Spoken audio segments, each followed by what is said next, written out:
अगर ऐसा करना पड़े, जब आप बेईमानी से सब कुछ आप तैयार कर रखे कि उसको इतना सीट देना, उसको इतना सीट देना है, तो चुनाव ही मत कराओ। बिहार चुनाव दिलचस्प होने वाली है दोस्तों, ये तो आप जानते ही हैं, क्योंकि चुनाव से ठीक पहले ये जो एसआईआर का मुद्दा उठा है, वोटर लिस्ट रिवीजन का मामला उठा, ये धीरे-धीरे एक बड़ा रूप लेते हुए दिखाई दे रहा है। इसी कड़ी में तेजस्वी यादव ने एक बड़ी बात कह दी है। उन्होंने कहा है कि हो सकता है कि हम इस बार चुनाव में बहिष्कार करें, यानी हम चुनाव लड़ें ही ना।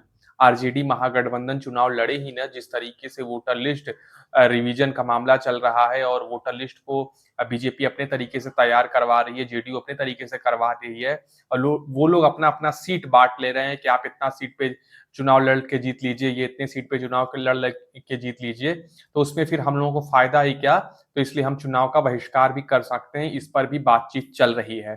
पक्ष एक तरीके से इस पर भी आपस में बातचीत कर सकता है कि चुनाव का आप लोग बाइकआउट कर दें कि भाई अपने खुद से लड़ो और जो करना है करो। नहीं, हो सकता है, इस बात पे भी चर्चा हो सकती है। वो हम लोग देखेंगे कि जनता क्या चाहती है और सब लोगों का क्या राय है।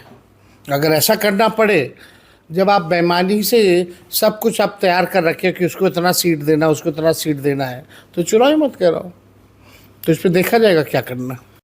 अगर दोस्तों ऐसा होता है तो फिर ये एक बहुत बड़ी बात हो जाएगी कि बिहार देश में एक ऐसा चुनाव भी हो रहा है जहां चुनाव में विपक्ष ने उस इलेक्शन में भाग ही नहीं लिया।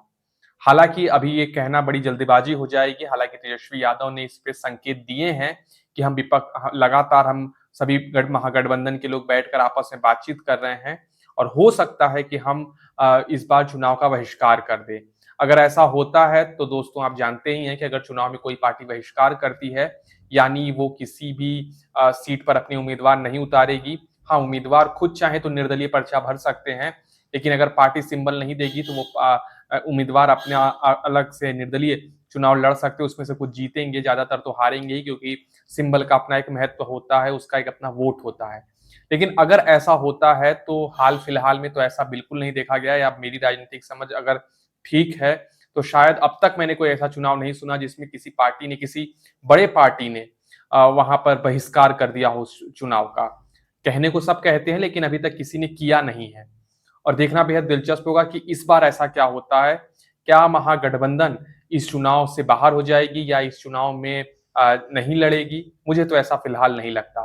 लेकिन तेजस्वी यादव का बयान कहीं न कहीं एक बहुत बड़ा इशारा करता है कि बिहार में जो ये मुद्दा उठा हुआ है, वो इतना बड़ा मुद्दा बन गया है कि चुनाव लड़ने न लड़ने की बात सामने आ रही है। विपक्ष को ये लगता है कि वोटर लिस्ट में इतनी बड़ी घपला ना हो जाए कि हमारे कैंडिडेट मैं उतारूं फिर भी हार जाऊं, तो इससे बढ़िया हम उतारे ही ना, चुनाव का बहिष्कार करें और इसके खिलाफ एक बड़ा प्रोटेस्ट करें। तो क्या कुछ होगा ये आने वाले समय में दिखाई देगा, लेकिन फिलहाल तेजस्वी यादव ने जो बयान दिया एक बहुत बड़ा बयान है कि हम चुनाव का बहिष्कार कर सकते हैं, इस पर हम विचार कर रहे हैं। हालांकि ये उनके तरफ से बात नहीं कही गई। जब पत्रकार ने उनसे पूछा तब उसके उत्तर में उन्होंने ये जवाब दिया। वहीं दोस्तों मैं बता दूं कि पटना से लेके दिल्ली तक लगातार एसआईआर का जो मुद्दा है, वोटर लिस्ट रिवीजन का जो मुद्दा है, वो लगातार छाया हुआ है। पटना में भी विधानसभा में तेजस्वी यादव और आरजेडी ने हंगामा किया कि उस पर एक चर्चा होनी चाहिए। वहीं दिल्ली में पार्लियामेंट के बाहर मकर द्वार के सामने सभी विपक्षी दलों के नेता एकजुट होकर काली पट्टी पहनकर वहां पर उन्होंने प्रोटेस्ट किया। तो लगातार बिहार में एसआईआर का मुद्दा हो या ऑपरेशन सिंदूर का मुद्दा हो, लगातार हावी है, लगातार उस पर चर्चा की मांग विपक्षी दलों के द्वारा की जा रही है। अब देखना होगा कि आने वाले समय में क्या कुछ होता है, उस पर चर्चा कब होती है। पार्लियामेंट फिलहाल नहीं चल रही है। आप जानते ही हैं कि पार्लियामेंट में विपक्ष के हंगामे की वजह से पार्लियामेंट चल नहीं पा रही है।